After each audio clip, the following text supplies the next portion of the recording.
বিসমিল্লাহির রহমানির রহিম। আসসালামু আলাইকুম। আমি Mohammad Samiul Islam Prince, advocate, Bangladesh supreme court. আজকে আমি যে বিষয়টি নিয়ে আলোচনা করব সেটি হচ্ছে বাংলাদেশ সরকার ২০২৫ সালের জুলাই মাসে নতুন একটি আইন পাশ করেছে, যেই আইনে ৯ ধরনের মামলা এখন থেকে সরাসরি আদালতে দায়ের করা যাবে না। আজকে আমরা আলোচনা করব যে কোন ৯ ধরনের মামলা সরাসরি আদালতে দায়ের করা যাবে না। এই বিষয়টি নিয়ে আজকে বিস্তারিত আলোচনা করব। ভিডিওটি শেষ পর্যন্ত দেখবেন, ভালো লাগলে বন্ধুদের সাথে শেয়ার করবেন। চলুন আজকে ভিডিওটি শুরু করি।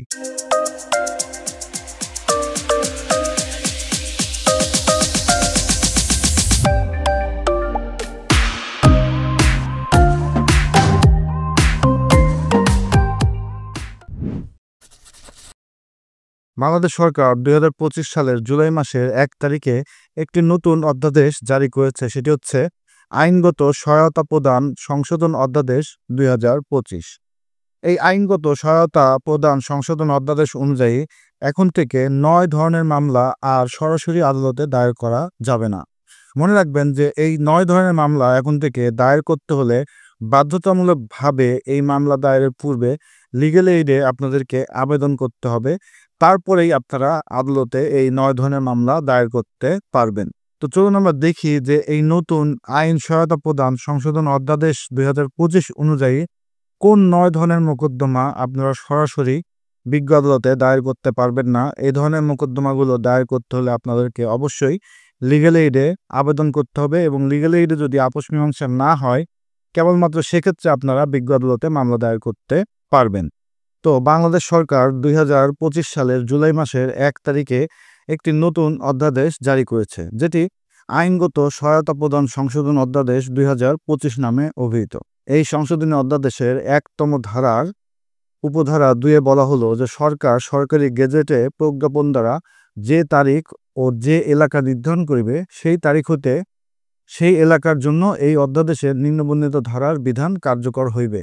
অর্থাৎ এখানে বলা হলো যে সরকার যেদিন থেকে গেজেট প্রজ্ঞাপন দ্বারা এই আইন কার্যকরের তারিখ নির্ধারণ করবে এবং এই আইন যে সকল এলাকায় কার্যকর হবে সেই এলাকাগুলো নির্ধারণ করবে, সেদিন থেকেই এই আইনের ধারা ২১-এর খ এবং ২১-এর গ এর বিধানগুলো কার্যকর হবে। অর্থাৎ যে ৯ ধরনের মামলা সরাসরি বিজ্ঞ আদালতে দায়ের করা যাবে না, সেই ৯ ধরনের মামলার ক্ষেত্রে এই আইন কোন কোন এলাকায় কার্যকর হবে সেই বিষয়টি সরকার গেজেট প্রজ্ঞাপনের মাধ্যমে নির্ধারণ করবে, এবং কোন তারিখ থেকে এই অধ্যাদেশটি কার্যকর হবে সেই বিষয়টিও সরকার গেজেট প্রজ্ঞাপনের মাধ্যমে জারি করবে। অর্থাৎ অধ্যাদেশ জারি হলেও এই আইনটি এখনো কোন এলাকায় কার্যকর হবে এবং কত তারিখ থেকে কার্যকর হবে সেই বিষয়টি নির্ধারিত হয়নি, যেটি সরকার সরকারি গেজেট প্রজ্ঞাপন দ্বারা নির্ধারিত করবে। তো চলুন আমরা দেখি যে কোন ৯ ধরনের মামলা সরাসরি আদালতে দায়ের করা যাবে না। এই ৯ ধরনের মামলা দায়ের করতে হলে অবশ্যই আপনাদেরকে লিগ্যাল এইড অফিসে আবেদন করতে হবে। এখানে সংশোধনী অধ্যাদেশের ১১তম ধারায় বলা হলো যে ২০০০ সনের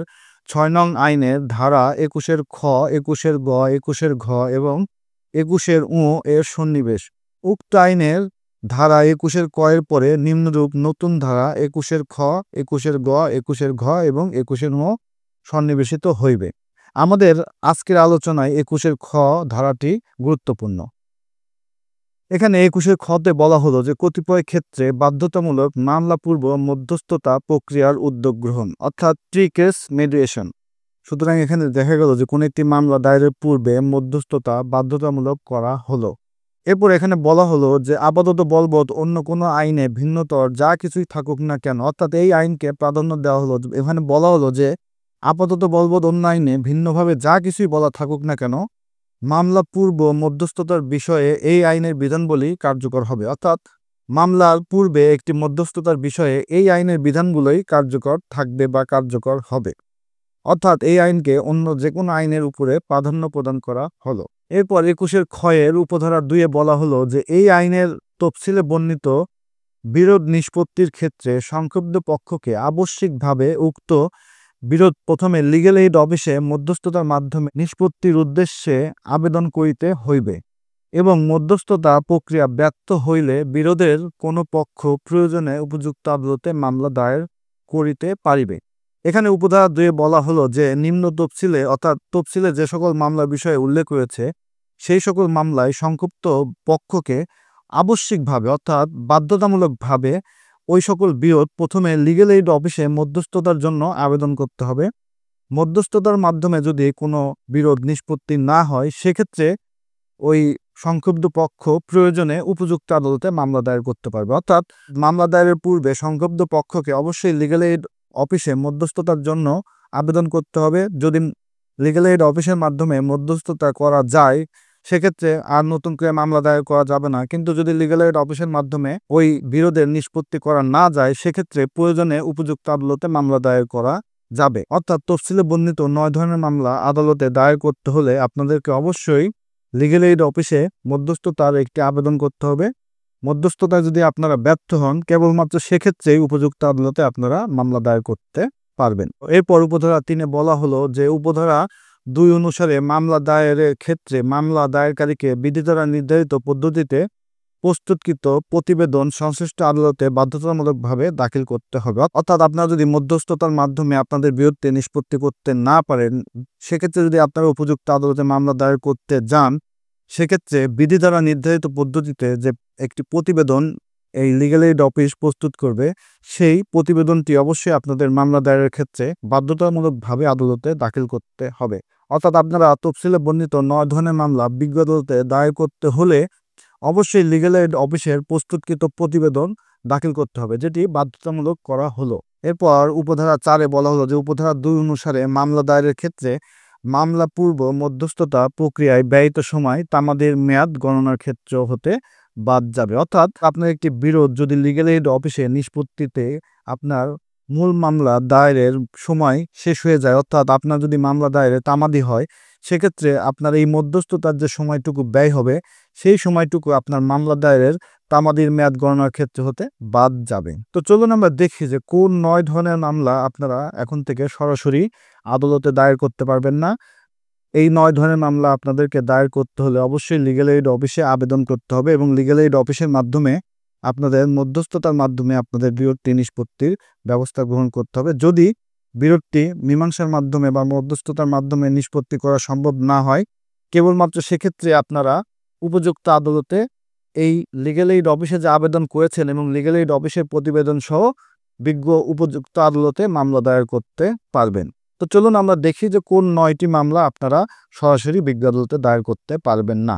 এখানে প্রথমে 1 নম্বরে বলা হলো যে পারিবারিক আদালত আইন 2023-এর ধারা 5-এ উল্লেখিত বিষয়। অর্থাৎ পারিবারিক আদালত আইন 2023-এর 5 ধারাতে যে বিষয়গুলো উল্লেখ রয়েছে সেই বিষয়ের মামলাগুলো আপনারা এখন থেকে সরাসরি দায়ের করতে পারবেন না। পারিবারিক আদালত আইনের 5 ধারায় যে বিষয়গুলো উল্লেখ রয়েছে তার মধ্যে উল্লেখযোগ্য হচ্ছে গার্ডিয়ানশিপের মামলা, তার মধ্যে উল্লেখযোগ্য হচ্ছে দাম্পত্য পুনরুদ্ধারের মামলা, তার মধ্যে উল্লেখযোগ্য হচ্ছে বিবাহ বিচ্ছেদের মামলা। এছাড়াও ভরণ পোষণ এবং দেনমোহরের মোকদ্দমাগুলোও পারিবারিক আদালত আইনের 5 ধারা মতে দায়ের করা হয়ে থাকে। এরপর 2 নম্বরে বলা হলো যে বাড়ি ভাড়া নিয়ন্ত্রণ আইন 1991-এ উল্লেখিত বিরোধ। অর্থাৎ বাড়ি ভাড়া নিয়ন্ত্রণ আইন অনুযায়ী যে কোনো বিরোধ নিষ্পত্তির ক্ষেত্রে আপনারা সরাসরি আদালতে মামলা দায়ের করতে পারবেন না। বাড়ি ভাড়া সংক্রান্ত যাবতীয় মামলা দায়েরের পূর্বে আপনাদেরকে অবশ্যই লিগ্যাল এইড অফিসে মধ্যস্থতার আবেদন করতে হবে। লিগ্যাল এইডের মাধ্যমে আপনাদের বিরোধ নিষ্পত্তি না করা গেলে কেবলমাত্র সেক্ষেত্রে উপযুক্ত আদালতে আপনারা বাড়ি ভাড়া নিয়ন্ত্রণ সংক্রান্ত মামলা মোকদ্দমা দায়ের করতে পারবেন। এরপর 3 নম্বরে বলা হলো যে সহকারী জজ আদালতের এখতিয়ারভুক্ত বন্টন সম্পর্কিত বিরোধ। অর্থাৎ 3 নম্বরে বলা হলো সহকারী জজ আদালতের এখতিয়ারভুক্ত যে সকল বন্টন মামলা রয়েছে সে সকল বন্টন মামলাও দায়েরের ক্ষেত্রে আপনাদেরকে প্রথমে মধ্যস্থতার জন্য লিগ্যাল এইড অফিসে আবেদন করতে হবে। এরপর 4 নম্বরে বলা হলো যে state acquisition and tenancy act 1950-এর সেকশন 96 এবং নন এগ্রিকালচার টেনেন্সি অ্যাক্ট 1949-এর সেকশন 24-এ উল্লেখিত অগ্রক্রয় সংক্রান্ত বিষয়বস্তুগুলো এখন থেকে সরাসরি বিজ্ঞ আদালতে মামলা দায়ের করা যাবে না। অগ্রক্রয় সংক্রান্ত বিরোধ নিষ্পত্তির ক্ষেত্রে আপনাদেরকে অবশ্যই লিগ্যাল এইড অফিসে আবেদন করতে হবে এবং লিগ্যাল এইডের মাধ্যমে যদি আপনাদের বিরোধটি নিষ্পত্তি করা না যায় সেক্ষেত্রে আপনারা উপযুক্ত আদালতে অগ্রক্রয় সম্পর্কিত মামলা মোকদ্দমা দায়ের করতে পারবেন। এরপর 6 নম্বরে বলা হলো যে পিতামাতার ভরণপোষণ আইন 2013-এর ধারা 8 অনুসারে পিতামাতার ভরণপোষণ সম্পর্কিত বিরোধ। এখানে 6 নম্বরে বলা হলো যে পিতামাতার ভরণপোষণ সংক্রান্ত মামলা মোকদ্দমা এখন থেকে আর সরাসরি আদালতে দায়ের করা যাবে না। পিতামাতার ভরণ সংক্রান্ত যদি কোনো বিরোধ দেখা যায় সেক্ষেত্রে প্রাথমিক অবস্থায় আপনাদেরকে লিগ্যাল এইড অফিসে মধ্যস্থতার জন্য আবেদন করতে হবে। এরপর 7 নম্বরে বলা হলো যে নেগোশিয়েবল ইনস্ট্রুমেন্ট অ্যাক্ট 1881 এর সেকশন 138 বর্ণিত চেক ডিজনার সম্পর্কিত অভিযোগ অনধিক 5 লক্ষ টাকা মূল্যমান চেকের ক্ষেত্রে। এখানে একটি গুরুত্বপূর্ণ বিষয় উল্লেখ করা হলো যে 5 লক্ষ টাকা পর্যন্ত যদি কোনো একটি চেক ডিজনার হয়, সেক্ষেত্রে নেগোশিয়েবল ইনস্ট্রুমেন্ট অ্যাক্ট 1881 ধারা 138 অনুযায়ী সরাসরি আদালতে চেক ডিজনারের মামলা দায়ের করা যাবে না। অর্থাৎ 5 লক্ষ টাকা মূল্য পর্যন্ত যদি আপনাদের কোনো একটি চেক ডিজনার হয়, সেক্ষেত্রে সেই চেকের বিষয়ে আপনাদেরকে লিগ্যাল এইডে আবেদন করতে হবে। লিগ্যাল এইডের মাধ্যমে যদি আপনাদের চেক ডিজনারের বিষয়টি মধ্যস্থতা হয়, সেক্ষেত্রে আপনারা আর আদালতে মামলা দায়ের করতে পারবেন না। যদি লিগ্যাল এইড অফিসের মাধ্যমে আপনাদের চেক ডিজনারের বিষয়টি নিষ্পত্তি না হয়, কেবলমাত্র সেক্ষেত্রেই উপযুক্ত আদালতে আপনারা চেক ডিজনারের মামলা দায়ের করতে পারবেন। এক্ষেত্রে মনে রাখবেন যে আপনাদের চেকের মূল্যমান অবশ্যই 5 লক্ষ টাকা পর্যন্ত হতে হবে। এরপর 8 নম্বরে বলা হলো যে যৌতুক নিরোধ আইন 2018 এর ধারা 3 ও 4 বর্ণিত যৌতুক সম্পর্কিত অভিযোগ। এখানে 8 নম্বরে একটি গুরুত্বপূর্ণ বিষয় উল্লেখ করা হলো যে যৌতুক নিরোধ আইনের 3 ও 4 ধারার যে সকল অভিযোগ রয়েছে, অর্থাৎ যৌতুক দাবি বা যৌতুক গ্রহণের যে মামলাগুলো রয়েছে, সেই মামলাগুলো এখন থেকে সরাসরি আর আদালতে দায়ের করা যাবে না। যৌতুক দাবি বা যৌতুক গ্রহণ সংক্রান্ত যে কোনো ধরনের অভিযোগ সরাসরি আপনাদেরকে লিগ্যাল এইড অফিসে মধ্যস্থতার জন্য আবেদন করতে হবে। লিগ্যাল এইড অফিসে যদি এই যৌতুক নিরোধ আইনের 3 ও 4 ধারার যৌতুক সম্পর্কিত অভিযোগ নিষ্পত্তি করতে না পারে, কেবলমাত্র সেক্ষেত্রে আপনারা উপযুক্ত আদালতে যৌতুক নিরোধ আইনের মামলা মোকদ্দমা দায়ের করতে পারবেন। এরপর ঠিক একইভাবে 9 নম্বরে বলা হলো যে নারী ও শিশু নির্যাতন দমন আইন 2000 এর ধারা 11 গতে বর্ণিত যৌতুকের জন্য নির্যাতন সম্পর্কিত অভিযোগ। অর্থাৎ যৌতুকের জন্য যদি কোনো একজন নারীকে সাধারণ জখম করা হয়, সেক্ষেত্রে সেই সকল মোকদ্দমা এখন থেকে সরাসরি আপনারা বিজ্ঞ আদালতে দায়ের করতে পারবেন না। যৌতুকের জন্য নির্যাতন সম্পর্কিত 11 গ ধারার মামলা মোকদ্দমা দায়েরের পূর্বে আপনাদেরকে অবশ্যই লিগ্যাল এইড অফিসে মধ্যস্থতার জন্য আবেদন করতে হবে। লিগ্যাল এইড অফিস যদি এই ধরনের অভিযোগ নিষ্পত্তি করতে ব্যর্থ হয়, তবে কেবলমাত্র সেক্ষেত্রে আপনারা উপযুক্ত আদালতে নারী ও শিশু নির্যাতন দমন আইন 2000 এর ধারা 11 গতে যৌতুকের জন্য নির্যাতনের মামলা দায়ের করতে পারবেন। তো উপরোক্ত এই 9টি ক্ষেত্রে আপনারা এখন থেকে সরাসরি আর বিজ্ঞ আদালতে মামলা দায়ের করতে পারবেন না। এই 9টি ক্ষেত্রে আপনাদের মামলা দায়ের করতে হলে প্রাথমিক অবস্থায় আপনাদের জেলা লিগ্যাল এইড অফিসে মধ্যস্থতার জন্য আবেদন করতে হবে। যদি জেলা লিগ্যাল এইড অফিস আপনাদের বিরোধটি মীমাংসা করতে পারে বা মধ্যস্থতা করতে পারে, সেক্ষেত্রে আপনাদেরকে আর আদালতে মামলা দায়ের করার প্রয়োজনীয়তা পড়বে না। কিন্তু যদি জেলা লিগ্যাল এইড অফিস আপনাদের বিরোধটি মধ্যস্থতার মাধ্যমে বা আপোষ মীমাংসার মাধ্যমে নিষ্পত্তি করতে ব্যর্থ হয়, সেক্ষেত্রে ওই প্রতিবেদন সহ আপনাদেরকে উপযুক্ত আদালতে মামলা দায়ের করতে হবে। তো সুতরাং আমরা আজকে দেখলাম যে কোন কোন ক্ষেত্রে আপনারা এখন থেকে আর সরাসরি বিজ্ঞ আদালতে মামলা দায়ের করতে পারবেন না। তো ভিডিওটি শেষ পর্যন্ত দেখার জন্য ধন্যবাদ। আসসালামু আলাইকুম।